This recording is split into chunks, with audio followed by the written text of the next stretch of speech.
Hi guys, I'm back with a new devlog. I've done two things in the last, I think, just over 3 weeks or so since my last devlog. I've added my quest system using Game Creator 2's quest module, and I completely overhauled and set up my stats system, which is like 100% different than what I had originally. If you guys watched my original stats video. There's a lot of stuff going on under the hood, especially for the stats system, and I'm not going to go through every little thing because it would be another, I don't know, 40-50 minute video because it took me about 4 days to set up the whole thing.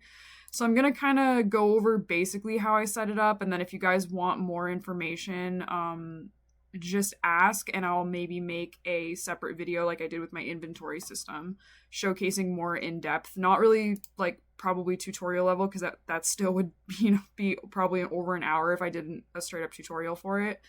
But I'll show more in depth of how I set some of this stuff up. I'm just not going to do it for this because I'd just rather show you guys basically what I did. And I'm gonna start with the quest system, which I'm actually not 100% done with yet. I did the main main objective setup where when you start a new quest, it's going to show you what the quest name is and then your current task, and then when you finish a task, it's going to cross it out and go to the next one. There is a mechanic that I want to have. I have the journal system, which in this game I ended up calling it a codex, which is changed, that's updated. That when you get a page updated in the codex, it's going to actually have like a little tag thing that pops up and it'll say what page in the codex got updated. I have not figured out how I really want to do that internally yet, so that's not done, but I'll show you guys the quest system here. That it's pretty generic in terms of the way Game Creator's quests are set up anyway. I did do a couple custom triggers that are available. Oh, and a condition here. So these two triggers and this condition are my custom things that I used for setting this up. And basically what it's doing is doing an advanced form of the where are you? Game Creator comes with this filter thing, but I wanted it to be in 2 if it's in the main quests or side quests, basically. So it's running a little extra check here if it's an or check. So if it's in main objectives list or side objectives list.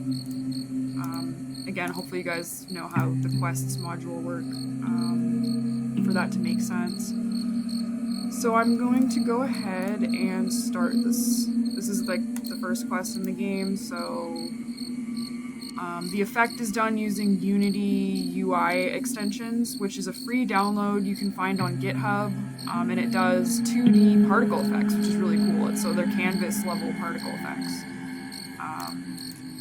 which is pretty nifty, and it's free. So I would download it if you want some cool like 2D particle effects for doing this kind of stuff.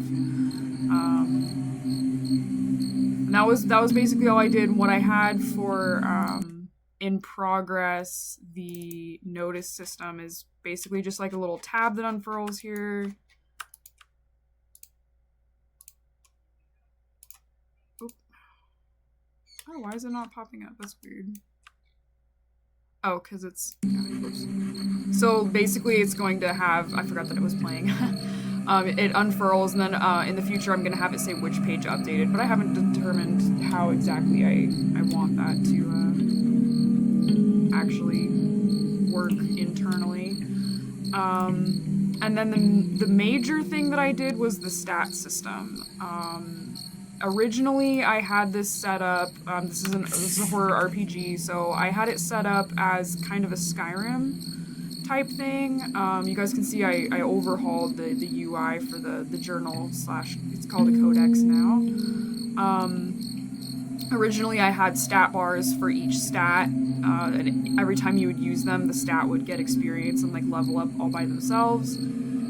I decided to go with a different design. I want the characters to be customizable, but I also want them to be their own characters. So I actually ended up going with more of a Pokemon-esque system in terms of the way the formulas work. So each character actually has a base stat that it starts the formula with, and then takes into account a bunch of like what you've done in the game, which are basically like effort values of Pokemon, stuff that you've interacted with, you get experience for. And then the characters have aptitudes for each stat that will determine how high that stat can actually go. So all of that is being taken into account into each formula for these stats. And then when they level up, their stats go up based on those. But then, like in Fallout New Vegas, you do get customization points to put in. Let me show you guys, for example, here. And the customization points that you get are based on knowledge, which I think Fallout did the same thing. Is like your intelligence, I believe, governed how many stat points you would get on level up, if I remember correctly.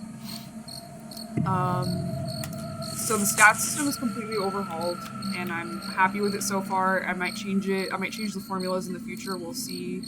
Depends on how the game plays out. But I'll show you guys the. I did a similar thing with the UI or the HUD for when you level up. You get a little notice here on what it went up by, and then the final output of the stat afterward, how many stat points you have and how many skill points you have. And that was all done using, I will show you guys my secrets here real quick. I did not use stat UIs for this, because I needed to do math. So basically this is all done by hand by replacing texts, and it's getting all of this, from the characters, because they have a stat manager on them that basically saves all of their current stats and then the previous stat, and then gets the difference between those on level up, and it's saving their data to a global variable here. So that's where it's doing all the math and then outputting that to the UI.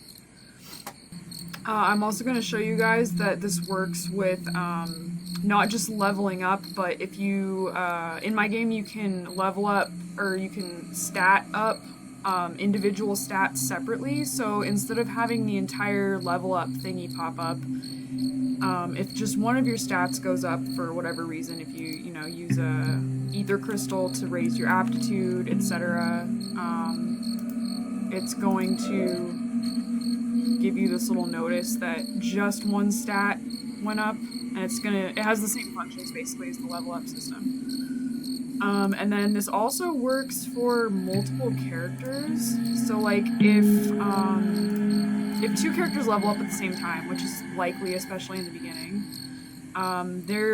the way this is working is actually they're being put into this when they level up or get a stat up. They're going to be put into this list variable here. And when that happens, it's going to be reading that list variable, and I will show you what happens. So this is going to give Allison and Shane enough experience to level up. They're both going to level up. It's going to say level up Allison and do all this. And then it's storing Allison and Shane both in this list, and then when it's done showing hers, it's going to delete her out of the list and then move on to showing Shane.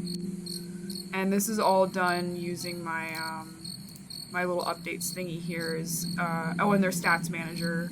It basically throws them into this list thing, and then when it's done evaluating all their stats and it registers that it's shown you everything, it removes them and then moves on to the next person. So that took me that alone I think took me about 2 days to finish, and then it was another 2 days about to do this next part where you can distribute points to a character. Oh, and let me show you guys really quick that this does work with multiple characters too, since I'm trying to speed this video up a little bit and not talk forever. So let's go ahead and level up. So Shane just leveled up. It's not going to show one for Dakota yet because I haven't set his stat thingy up yet. But his, let me go ahead and add them to my team. So when you go to distribute points here now, Allison has 3 points, Shane has 2, and Dakota has 2. So since there's multiple characters that have stat points available, it's going to pop up with options here of who you want to customize. You click on Allison, these things are going to pop up. You can add, subtract points. You can only subtract points from ones that you've put in. So once you accept stuff, you can no longer change it. You can also, if you change a whole bunch of stuff and then you decide, just revert it, really quickly. You can cancel and just cancel out of the whole thing and go to somebody else if you want to. And then when you click on accept, it finalizes those stat points, and that's their new stat. And then they're no longer selectable because he has no stat points left. And that's basically how it works for everybody. And it does all work, thankfully. I've tested this quite a bit, so no buggies yet.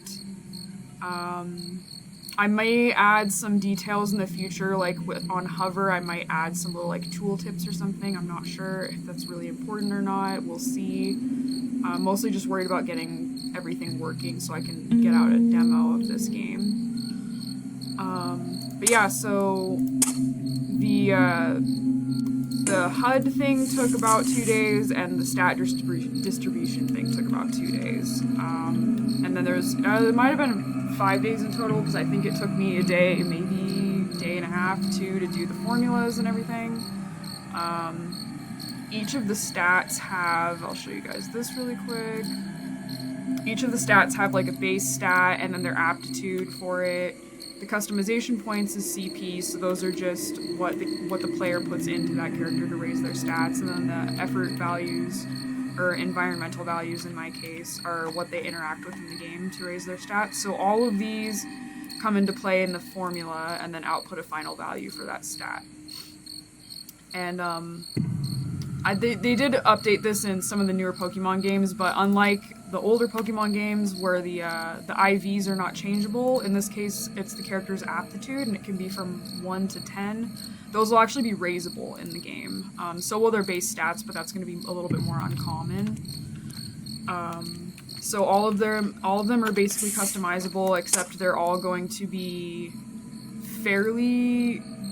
They're still going to be basically their own characters, but you can customize them to an extent. If there's they're going to have skill trees in the future. I do have a work in progress skill trees section here, so you can go after certain skills if you want them by customizing stuff. Nothing here actually works. This is just an image, by the way. I'm not at skill tree building yet. Getting there slowly but surely. So yeah, that's basically what I've done in the last about 3 weeks, I think, is set all this stuff up. And I'm pretty happy with it. Again, stuff may change in the future, but at least I have something working, and I am working on getting a demo out as soon as I can. I'm really hoping this year. I was kind of hoping maybe around Halloween. We'll see how close I can get to that. I'm not sure, because I can get hung up on a lot of stuff. The inventory system took me about 4 weeks. But I'm getting there slowly but surely, so I hope you guys are enjoying the way I'm sharing how I'm building this. Oh, before I go, I would also like to showcase, since if you guys have watched my other videos, you'll know that I'm also setting this game up to work with controllers, console controllers, and I have a test PS4 controller here. And I only mark things as being done in this game when I actually have not just the PC controls working, but the console controls working as well. So right now I'm using a PS4 controller, and I can open the codex here, and you can see that it changes the buttons here to have the specific sprites, and you can go through and let me level these guys up again so I can show you. Yay, free level ups.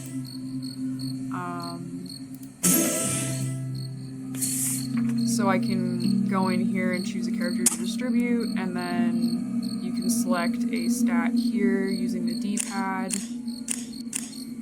and left or right basically allows you to add stuff or take stuff away, and then accept and move on to somebody else. I don't know why that other one popped up. That looks like a bug that I need to squash at some point. But yeah, so everything is basically working, and it does work on a controller as well. So something that I'm going to showcase, try and remember to showcase in each one of my devlogs, because my friends enjoy playing games with controllers. So, and I would like to see this released on a console at some point. That would be pretty cool. So I hope you guys are enjoying watching these videos and watching this game. Oh my gosh, look at those gas prices! The gas prices here are ridiculous, that's why I did that. I hope you guys are enjoying watching me develop this game, and hopefully you guys will enjoy it when I manage to release a demo of it eventually. Thank you so much for watching, and again, if you guys have any questions or comments, please feel free to leave them either on my YouTube channel or catch me on Discord, and I'm open to answering all kinds of stuff. Just let me know. Thank you for watching.